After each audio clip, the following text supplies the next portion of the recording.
Anijana.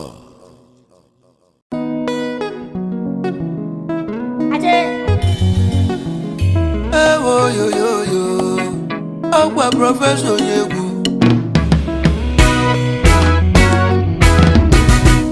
It's Bami on the beat. If I'm follow Ghana, they say more money is not everything. And he wear a in like a parabensa.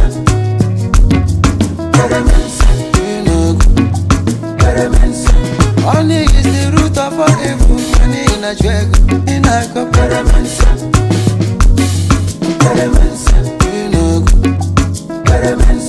Money na vanity upon vanity.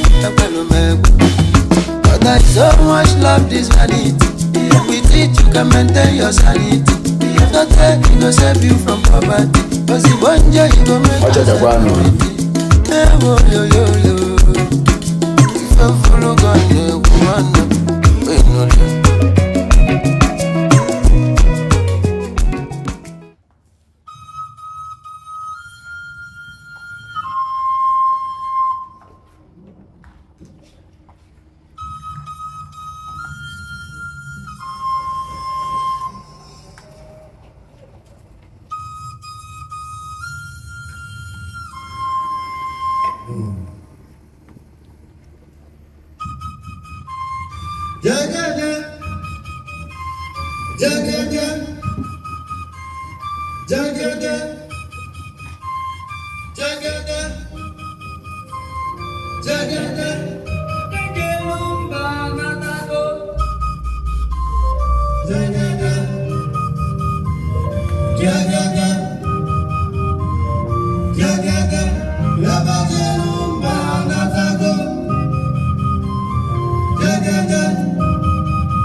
Nation.